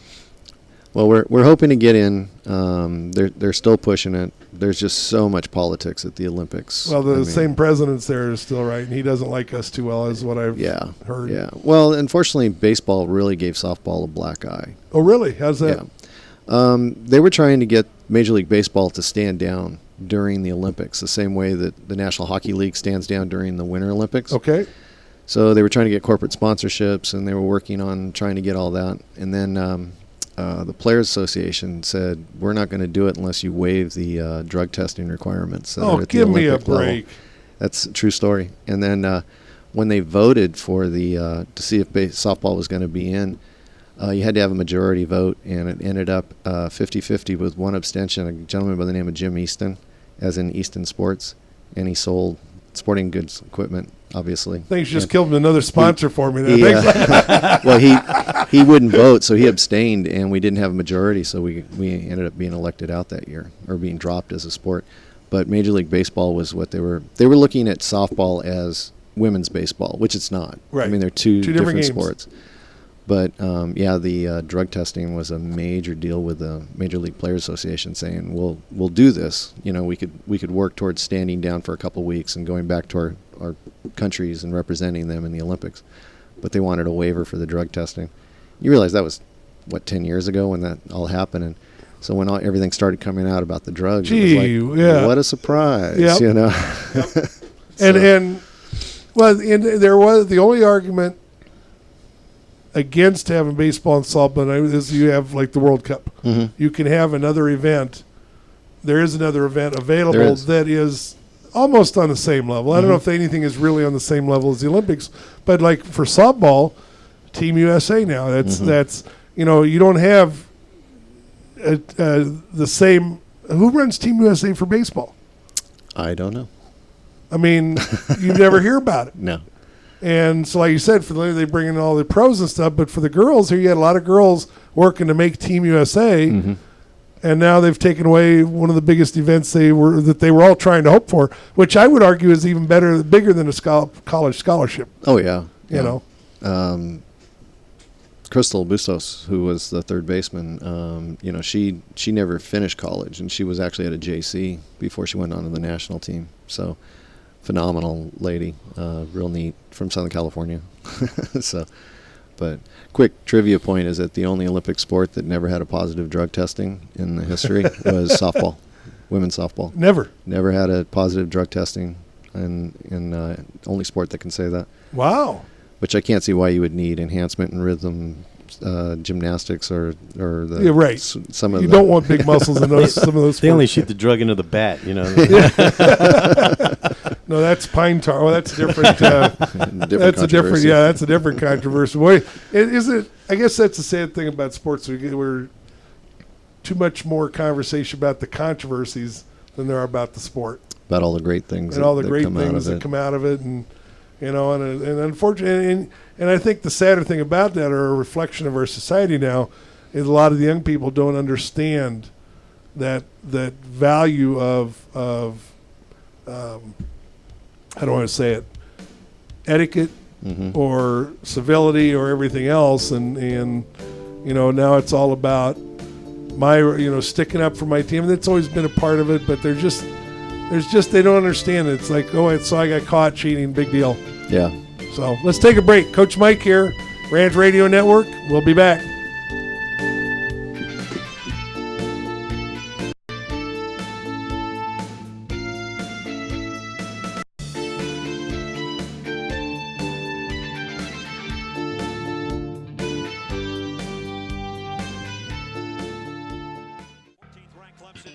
Hey, bro, this is a good game. You know what would make it better? What, bro? A michelada. A michelada? What's a michelada? A michelada is somewhere in the middle of a Mexican Bloody Mary and a Mexican margarita. Oh, I got you covered, bro. You got a cup in your pocket? No, sir. I got my pocket-sized michelada. Mucho macho michelada. Pocket size? Pocket size, so you can take it with you anywhere you go. Where'd you get that at? At the nearest convenience store, and you can also buy it at muchomachomichelada.com. You know what will make it better? After we get drunk, if they had a line we could call. We can call their drunk line. You can leave a message and then log on to the site and listen to your stupidity afterwards. What's that number? It's 855-MICHE-69. What's that number again? 855-MICHE-69. Awesome. Mucho macho michelada. The experts know that for pastry, Baker's Bodega has it all. Exclusive brands like Westco Bankmark, Satin Ice, and Pastry Pride. One-on-one day seminars for cake decorating and gelatin art. So for our service, wide range of ingredients and supplies, and for the low prices, Baker's Bodega has it all. But you don't need to be an expert. Baker's Bodega, 7869 Paramount Boulevard in Pico Rivera. Come, we're waiting for you.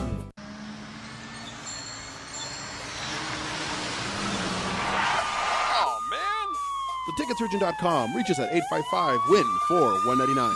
Did you get caught speeding, texting while driving, or doing anything else you weren't supposed to do? Give us a call. Don't miss work. Don't lose out on the money. Don't get any more points. What about your insurance? Let us fight for you. TheTicketSurgeon.com at 855-WIN-4-199. Welcome to the Monster Marketing Group, your one-stop shop for all your marketing needs. Anything you need to make that marketing and advertising campaign stand out, we're your people. Concepts, design, production, social media, anything that you can dream up, we're going to make happen for you. And we can do it in a very quick turnaround. Please give us a call at 888-49-MONSTER.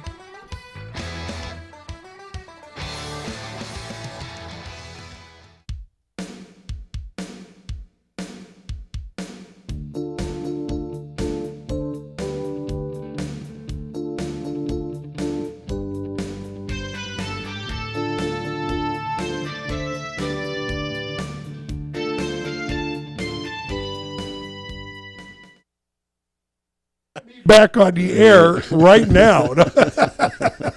Coach Mike and Kids in Sports on the Rant Radio Network. Sorry, guys. Apparently, 3 of the commercials dropped out. I don't know what happened. Uh-oh. We can take a break if you like. I'll do a commercial for me, by golly. We got talking. If you need business cards, if you need to promote your business with a website or something, I do everything to support my coaching habit. So you check out kidsinsports.com or check out MEdesignOnline.com. And if you want to promote on this show, you can do that too. We got the Monster Marketing Group. We got Rant Radio Network. I've got all sorts of connections for you to make your business shown out there, and I can even help you get an app. You want your own app like the Kids in Sports app? Go to the Google Store, get the Kids in Sports app. Call me up. I'll tell you how to get that. Really quite affordable, and what better way to promote your business? People might lose your business card, but they don't lose their phones. I'll tell you, not only that, but if you're talking to somebody and that's not your business, yep. You know, so I've told a lot of people about the Kids in Sports app, and they're loading it right there as we speak. I don't actually have to physically have one of your business cards. A couple of my coworkers got it on their phone now. They're cool, you know, and so that's pretty cool. We need to get you ASA as an app, I bet. We have it for the tournaments. For the tournaments? Yeah. We've Tournament ASA, which that's been pretty wild because so many people sign up to watch the tournament. In the old days at tournaments, you'd walk over to the bracket board and find out who's winning and what's going on. And tournament directors, you know, we're running over there updating, you know, who's advancing in the brackets and things. People now are psycho. They're expecting scores the moment a game's over, you know, just immediately. So we went to Tournament ASA, and you can sign up for a text message, and so people will actually get texts from the tournament. You know, they want to see a particular age group, like the 10 and unders, so they'll get the updates from the other fields and the scores. People don't walk over to the bracket boards like they used to. Though it was a great story. I had a coach, he came up and I said, "How's that Tournament ASA?" And he says, "Yeah, real great. I'm sitting here and I'm picking up the gear out of the dugout, and all of a sudden I got a text that says I lost." So he'd rather not know, right? Yeah, it's like, I don't need the reminder. You know, loser. Unsubscribe. We had one coach. The big L, you know. Yeah. I was hosting my district, and we had about 48 teams. This is 2 years ago, and the one guy, he didn't quite get the gist of it, and he signed up for every team to get their scores in the tournament. And he said his phone was just blowing up with all these text messages for every one of the games. Welcome to the new world. Yeah, from 8 and under all the way through 14 and under. Well, he's well informed, you know. Yeah, but he said he just gave up after a while. I'm just gonna have to keep deleting. He's like crazy. Well, that would be one of the things. If I would want ASA to improve on something there, I get so frustrated because even the week after the tournaments, to go, it was like 3 or 4 days after the tournaments before your websites are updated with the results. On the softball.org? Yes. Yeah, on And the that national page. You know, they still don't. You know, I think you need to put that in the contract for the host school, the host league or whatever. Hey, when that thing's over, well, you got 24 hours. We need the results on that website. That's what Tournament ASA is really cool for. Because, Okay. I mean... Yeah, but I don't want 100 email text with No, but you can go to the webpage and it'll actually show you the scores and the games and who advanced Okay. the brackets online. Okay. And heck, we're sending out who won even while we're doing the award ceremony these days. But I've had people walk off the field and go, "Do you know who won that game?" And I said, "No, I don't know who won your game." And they're like, "What?" Because we're still relying on somebody from the field bringing me a scorecard saying who the heck won. Who the heck won? We do a game card for the visitor and the home team, and they're both supposed to turn it into the tournament director. I cannot tell you how many times I've had a team mom or scorekeeper or assistant coach Go come home? running up and give us a scorecard and then run away, and I'm looking and I go, wow, it says they lost. And then the other team comes over and they show that they lost, and I'm like, well, wait, none of the scores are matching up here, you know. And it's because they get all excited and they reverse the score and stuff. And when it comes down to it, we can't be at every field watching and getting the scores, and sometimes the umpires are doing back-to-back games. You know, they're running off and changing and getting back on the field, so we can't rely on them. But often, if you had a conflict where they had two different results, we had totally. we actually had a team at the C State, Los Altos. My good friend Flo sent me a text message and said, "Hey, the webpage Tournament ASA has us losing the game, and yet we won." And I sent a text back, and I checked with my buddy at that site, and he says, "We only got this one game card," and he took a picture of it. And I sent it back to this guy, and it was his own scorekeeper that had turned in the game card. The losing team had gone home. They didn't turn in a game card, and they had the score reversed, and she had signed it and everything. That was an We're like, innocent mistake. yeah, but here they were bagging on us that, hey, we've got it wrong on the webpage, and it's like, we're only as good as the information we get to post the scores, so it was pretty funny. I don't spend a lot of time on the name, but there's a certain large organization that does two different sports with bases that about every 5 years or less, no, I guess about every 5, somebody cheats with the birth certificates. Oh, that's been known to happen. How many does ASA had to deal with at the high level? I'm sure it goes on. I haven't seen, that was rampant in the 90s. Was it? Oh, God. People were changing birth certificates like crazy and marking them up, and kids were playing down and stuff. But now the sport's gone that a lot of kids are playing up, right? They're 12 years old, but they're playing on a 14 and under team, and the parents want them to play with the older, faster, bigger kids so that they're challenged more. I'm not aware of anybody falsifying one to play down in a long time, not on the girls' side. But That's one of the things I'd always point out on the show now and then is if you've got that 13-year-old that's a very good player and maybe good enough to play 16s or 18, do you want her hanging around all the time with girls that might be dating already?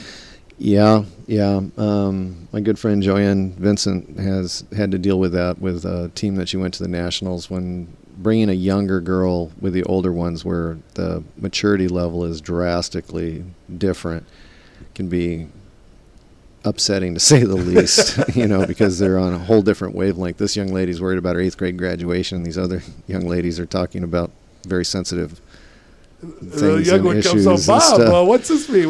yeah, that whole, hey, Dad, or Mom, what are they talking about when they're saying this? And it's like, what? So that disparity in the age can be a big deal. Talking about the age, our 14 and under program has gotten a lot smaller over the last couple of years, and that's because of 8th graders being mostly 13-year-olds.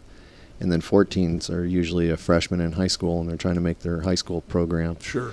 So it's hurt our rec ball program, and that's just the breakout there of the 14 and under. But hopefully, well, not hopefully, some of these leagues are better off if they have the girls come back and play in the league instead of playing on the Frosh Soft program. You were involved in Federation sports. There's only so much money. Yeah. And trying to run a varsity program, a JV program, and a Frosh Soft, because there's only a handful of leagues that have Frosh Soft teams, and they may play 8 or 9 games for the high school. If they played in the league, like went back to Downey, Norwalk, all the other leagues, they'll play 21 games in a Right. regular season. Plus, they're going to go play All-Stars. Right. So they'd be better off coming back. I guess one thing I'd like to see ASA try to get a message out, not successfully, because again it goes back to the money. But the biggest thing over the years, if I had one complaint, is the travel coaches have, not all of them, but some travel coaches have zero respect for the high school season and teams, and they can't play during the high school season, but they can practice. I used to tell the team, I don't know, if you want to meet once a month, have a little party, do a batting practice or something like that, that's one thing. But regular practice is crazy. They're already practicing 5-6 days a week, whether you think it's good enough or not. But the bigger one, and a couple times when I'd be the end of the season league meeting, and when I was at Newport in the Seaview League, I remember the one year, a couple of coaches there were all upset because some of the girls on their travel teams, their first playoff game was Tuesday, and that Sunday their travel team had like a 6-hour practice. Mm-hmm. And so now these girls are showing up with sore arms a day before their playoff games. And some of those travel just don't care. We got to go. I'm sorry, that's wrong. That's just, to me, that's wrong. That's why some people like Christy Allen say travel ball is the dark side of softball. It's all about my team, my player. It's all me. So what if your school was in the CIF playoffs? To me, that's something. There's two different things there. I think you're going to remember your high school championship a lot more than you would an ASA and I don't care what sport, basketball, baseball, whatever. There's something about high school and wearing your school colors. You're there 4 years, whatever. Yeah. It's become an issue, but it's not necessarily an ASA issue.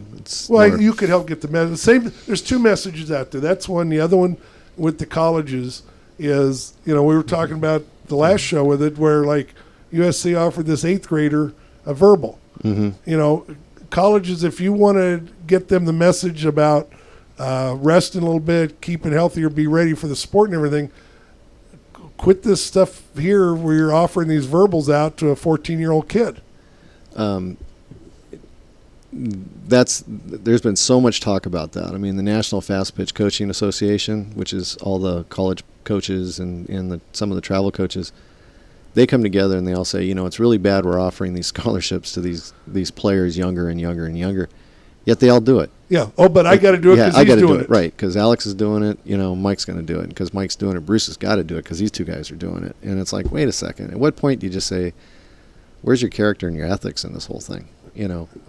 Offering an 8th grader a verbal, for playing a quarterback or. They said the kid hadn't. This kid was a lineman or defense. I think he was a lineman or something. He hadn't chosen his high school yet.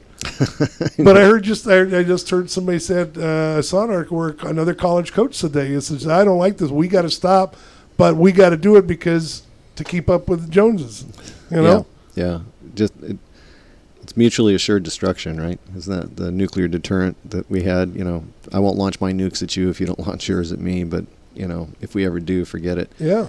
I won't verbal anybody that young. Well, you did, so I'm going to do it. Right. It's back and forth.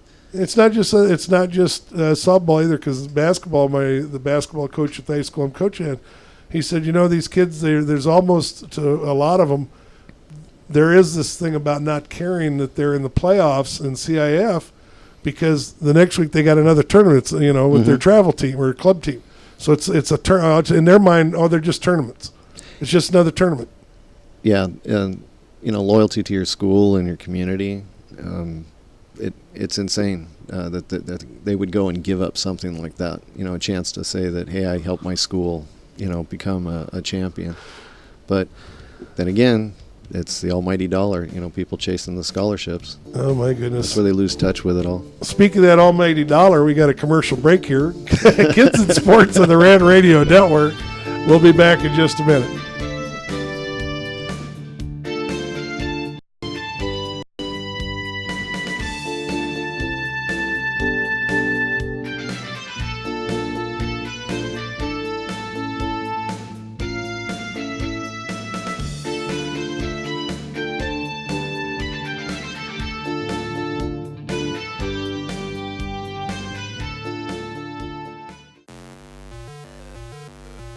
We're the Brothers Bear Podcast Live, and I'm your host, Sanj, and I'm always joined by Edgar, Carlos Mandrano, and this is a show where we talk about comics, movies, TV, video games, stand-up, music, and many more geeky things. Catch us live on Rant Radio Network on Mondays from 7:30 to 8:30 p.m. That's another commercial in the back.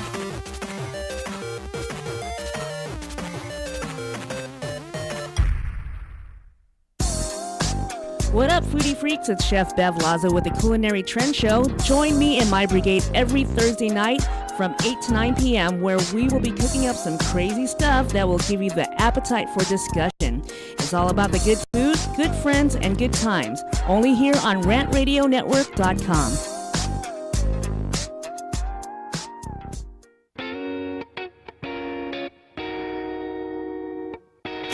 DM Narc Radio Show is now airing on the Rant Radio Network. You've heard the three guys Rant refer to us as the Clam Chowder Power Hour. Now we get to bring our New England humor over to Los Angeles. We'll be airing Friday at 2 p.m. Pacific, 5 Eastern, and we'll cover everything from local to national politics and news. Guess what? We're uncensored too. I'm Dave. Join me and Nick Friday on the Rant Radio Network. 3 balls, 2 strikes, the pitch. Swing it. Make your team look like pros with custom lineup cards. Whether you are a travel team, rec team, all-star team, or just some old guys playing slow pitch, we can make your team look a little better with some custom lineup cards. For the umpire, for the opponent, for the scorekeeper, for the dugout, no matter where your lineup card goes, you will look like a big league team with your team logo and name on top of your personalized lineup card. Just visit CustomLineupCards.com. With the best prices in town, you are sure to hit a home run with us. Visit CustomLineupCards.com and go pro.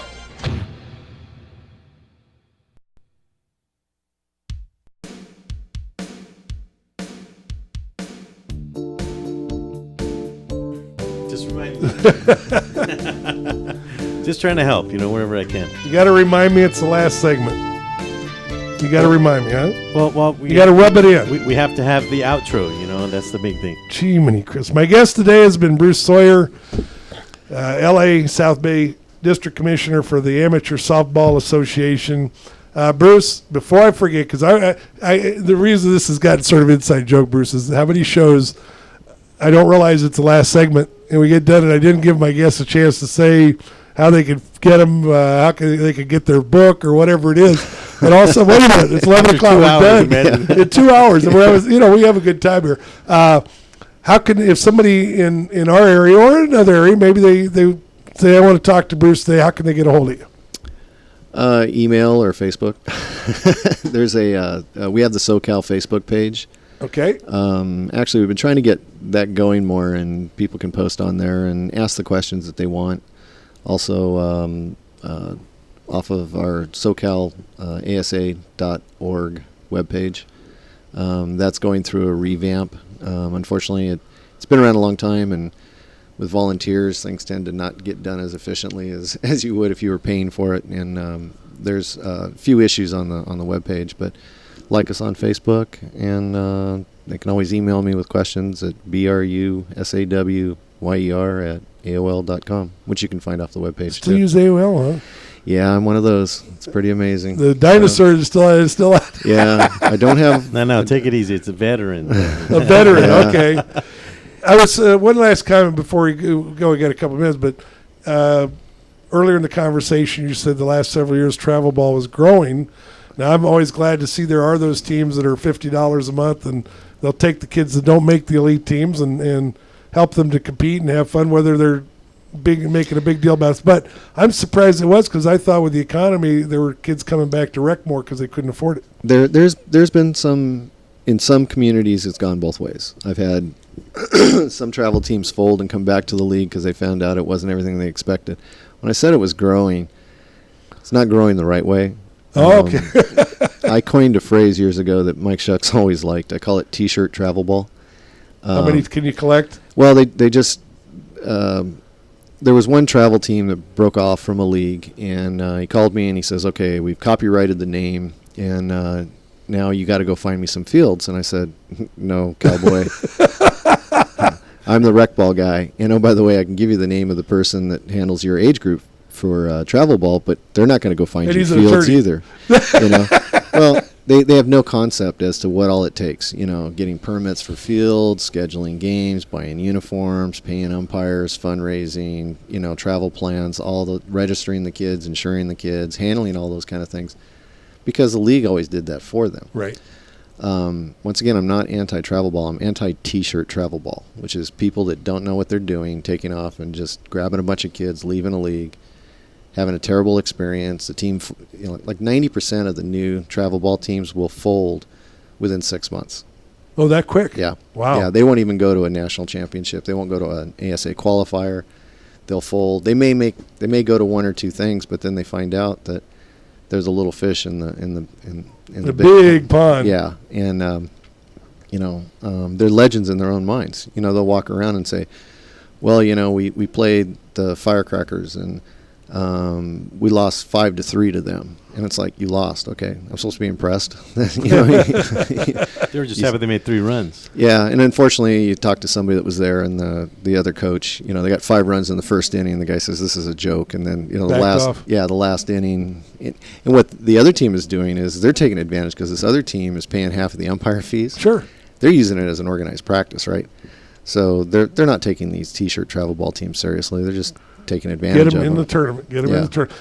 I think if you were going to travel, I think if I was me and another dad had sort of started a team one time, but we did it under another coach, and who was well known, had an organ, passed away a few years ago. But he would tell us, he says, you need to have, if you're going to run an 18 under team, and this is again going back 6-7 years.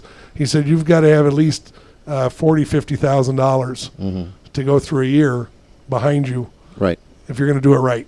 Right. And I'm sure you might be able to get away with less than that depending on things. But he made a good point. If you don't have something in the bank to get this thing rolling, you're not going to make it. Right. People aren't used to that kind of thing. And also the commitment, the time commitment. And you're recruiting. You're recruiting. Who wants to be, you know, with you when you first start out? They don't know you. You have a tryout, nobody shows up. I mean, they're out there on E-teams and Hay Bucket and everything trying to get players, and it's because we don't know Joe Schmo. You know, but the majority of the first-year teams are the all-star teams that leave. And there was a team from Torrance Girls Softball that won my district championship in 10 and under, and then went to the state and did really well at state, and then went to nationals and did fairly well at state. And they came back and said, do you think we should go travel? And I said, you're pretty close, but, you know, think about it. And they came back the next year, and the second year they won my district, and they did well at state, and they went to the national. And I said, now you guys are starting to show. You know, the team lasted about a year and a half. They suddenly found a catcher that was better than the girl that had taken them into nationals a couple of years. They got a chemistry first changed. base. Yeah, all of a sudden it was no longer that Torrance girls softball group, and it all fell apart. And a bunch of the girls came back. A bunch of them just quit. A bunch of them go to other sports. They get disenchanted when, well, wait a second, I was always the first baseman. Now see, there's something there. Why can't we get back? We get so in love with those titles, partly because of this. They're looking. I want to have the title because that way will give me recruiting. And I get that. I understand that. There's a place there, but why can't we have those teams where you get the kids, you stick together? And one of the best teams my daughter had the 1 year, the parents got along better than I ever saw, and everything. The next year, a couple new kids. Well, we got to get this other kid. And all of a sudden, the one kid was a total cancer, and the team just blew up. A lot of people don't appreciate also. There's always stories that some leagues keep their all-star teams together all year long. I don't believe that happens. I think the other parents would get all bent out of shape. But a lot of people forget that those leagues are about that opportunity for all those girls. It's not about the all-star team. Yeah. It's about that regular season, getting those girls the chance to go out and play all those games, to be there at opening ceremonies, to be there at closing ceremonies, to get their little participation trophy, to say, hey, I love my coach Mike, a little 8-year-old saying that to you, and probably got you going way back when, right?